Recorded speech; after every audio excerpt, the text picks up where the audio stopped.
और भैया भगवान की आराधना, जब ये चार गुण तुम्हारे अंदर आ जाएंगे तो भगवान से प्रेम हो जाएगा। अरे हमने सुना है भगवान बड़े बड़े दान से मिलता है, बड़े बड़े पुण्य से मिलता है। तो पहला चीज उत्तर देते हैं, न दानम न तपो नित्य न शौचम न व्रता नित्य प्रियते अमलया भक्त्या हरिरंदे विडंबनम। सुनो, भगवान न बड़े बड़े दान से मिलता है, न पुण्य से मिलता है, न व्रत से मिलता है, न यज्ञ से मिलता है, न शरीर की मानसिक और व्यवहारिक सोच से मिलता है। तो भगवान किससे मिलता है? प्रियते अम्लया भक्त्या, जिसके हृदय में भगवान के प्रति निष्काम प्रेम प्रकट हो जाए, कामना रहित प्रेम। हम प्रेम करते हैं भगवान से, लेकिन उसमें कुछ ना कुछ मांगते हैं। कुछ मांगना नहीं है, निष्काम प्रेम हो जाए। लेकिन ये बहुत कठिन है। ततो हरो भगवती भक्ति कुरुते दानवा आत्मोप्येन सर्वते सर्वभूतात्म ईश्वरे। जो केवल ये जान ले कि सारे संसार में भगवान है, हर जगह पर भगवान है, जिसने ये जान लिया वो तो भक्ति कर सकता है। जो भगवान को जानता ही नहीं। और एक बात और बता दूं, एक आर्य समाजी थे, वो हमसे प्रश्न करने लगे। हमारे चेहरे को देखकर वो सोचते थे कि ये तो ऐसे ही है, छोरा सो बाबाजी बन गए। तो उसने हमसे प्रश्न किया, क्या तुम भगवान से मिले हो? हमने कहा आप कोई शील्ड इत्यादि हमें देंगे क्या? कोई पुरस्कार देंगे जो मैं बताऊं?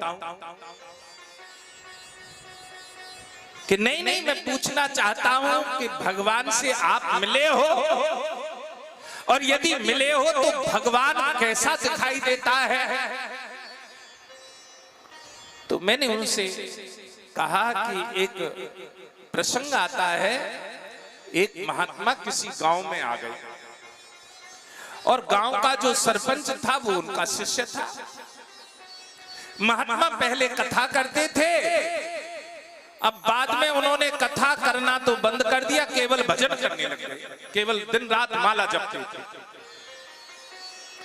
तो जो गांव का सरपंच था, गांव का मुखिया था, वो कहने लगा कि गुरुजी बहुत दिनों में आए हो, कुछ सत्संग सुना दो, मैं टेंट लगवा देता हूँ, माइक लगवा देता हूँ, पूरा गांव आपकी वाणी सुनेगा तो अच्छा लगेगा। तो महात्मा जी कहने लगे, भाई अब हमें सत्संग में वो सुख नहीं मिलता, अब हमें जाप करने में सुख मिलता है।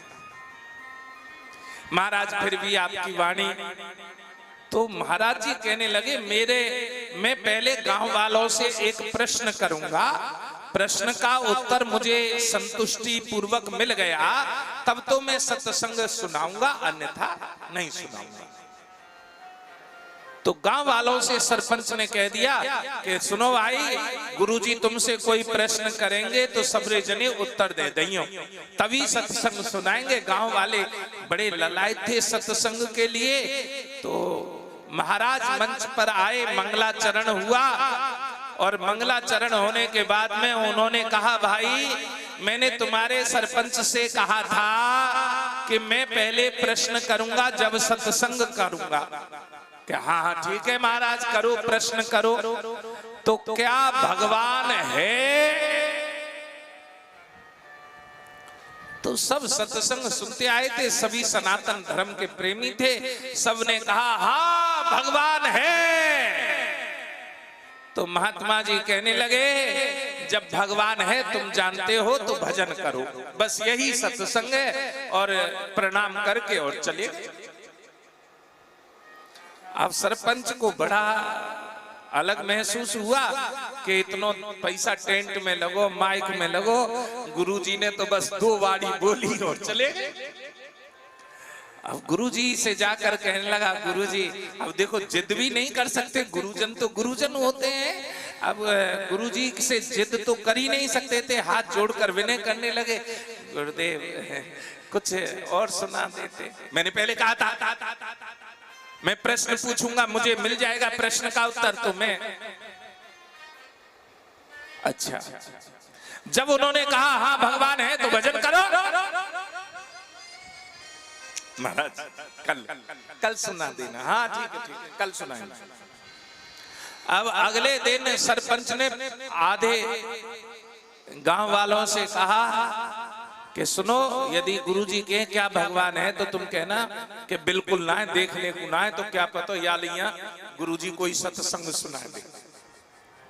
अब गांव वाले सरपंच को स्नेह करते थे, बड़े सभी सत्संगी थे। उन्होंने कहा ठीक है। अब अगले दिन गुरुजी फिर गद्दी पर आए, मंगलाचरण हुआ, तो सरपंच ने सबसे ऐसे इशारा किया, ठीक है, सब जने कहने लगे हाँ। गुरुजी कहने लगे हाँ भाई मैं प्रश्न करूं, तो सभी गांव के कहने लगे हाँ हाँ करो महाराज। तो क्या भगवान है?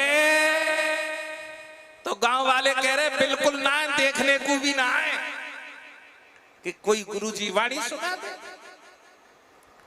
तो गुरुजी कहने लगे कि बिल्कुल ना है, कि ना है तो तुम तो मूर्ख हो, तुम्हें क्या समझाऊं। इसलिए गुरुजी ने उस दिन भी वहीं पर समापन कर दिया। अब वो बड़े परेशान थे और परेशान होते हुए यहां गुरुजी से फिर आग्रह किया, गुरुदेव कुछ तो सुना देते, कि हाँ कल सुनाऊंगा। लेकिन सरपंच ने आज 2 खेमे बना दिए और 2 खेमे में बनाकर कहा कि पुरुष वर्ग तो कहना हाँ और नारी वर्ग कहना ना। जैसे ही गुरुदेव आए मंच पर, मंगलाचरण हुआ, उन्होंने कहा कि क्या भगवान है? तो पुरुष तो कह रहे हाँ और नारियां कह रही हैं ना। तो गुरुदेव कहने लगे अब सत्संग सुनाऊंगा। जो कहता है कि भगवान है, भगवान से मिला है, वो वास्तव में भगवान से कभी मिला ही नहीं। यदि भगवान से मिला होता तो वो व्याख्या करने लायक ही नहीं होता, क्योंकि जो भगवान से एक बार मिल ले तो गुरुदेव फपक फपक कर रोने लगे। कैसे कहूं, क्या कहूं। और जो कहता है नहीं, वो भगवान से नित्य प्रति मिलता है, लेकिन फिर भी वो उसे जान नहीं पाया। तो मैंने उन आर्य समाजी महात्मा से कहा, आप मुझसे कह रहे हो क्या भगवान से मिले हो? तो मैं आपसे कहना चाहता हूं, जो भगवान से मिल चुका है वो भगवान की व्याख्या नहीं कर सकता। जिसने भगवान को देख लिया, जो भगवान से मिल लिया, वो भगवान की व्याख्या ही नहीं कर सकता कि वो कैसे है। यदि वो भगवान की व्याख्या करने लग जाए, सूरदास को श्री जी आंख दे देती है। आंख देकर भगवान के श्री जी के दर्शन किए। अगले ही पल श्री जी ने फिर कहा, और क्या चाहिए सूरदास? तो सूरदास कहते मुझे दोबारा से अंधा कर दो। श्री जी कहने लगी, दोबारा से अंधा होना क्यों चाहता है? तो सूरदास कहते हैं जिन आंखों से आपके दर्शन कर लिए, अब मैं उन आंखों से संसार को देखना नहीं चाहता। जिसने भगवान का मिलन हो गया, और तुम कह रहे थे भगवान दिखता कैसे है, तो आर्य समाजी कहते हैं कि हम सब भगवान की औलाद हैं। आप सभी यही कहते हो ना?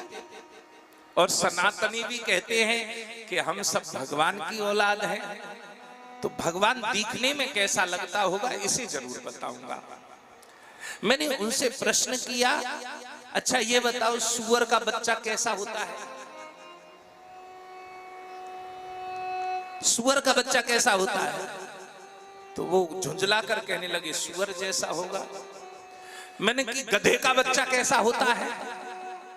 कि गधे जैसा होता है। और कुत्ते का बच्चा कैसा होगा? कुत्ते जैसा होता है। शेर का बच्चा शेर जैसा होता है। बकरी का बच्चा बकरी जैसा होता है। मैंने कि मनुष्य का बच्चा मनुष्य जैसा होता है। मैंने कहा तो आप के सभी कहते हो कि हम सब उस ईश्वर की औलाद हैं, तो भगवान तुम जैसा है, इन जैसा है, इन जैसा है। ये सारी सृष्टि भगवान की है। भगवान को यदि तुम जानना चाहते हो, कण कण में सूझे नहीं लानत ऐसी जिंद, तुलसी या संसार को भयो मोतिया। भगवान कैसा है? मैं 8वीं क्लास में पढ़ता था, उस समय मुझे एक भजन मिला मंच पर गाने के लिए, और वो भजन मेरे अंतर मन में बसा हुआ है।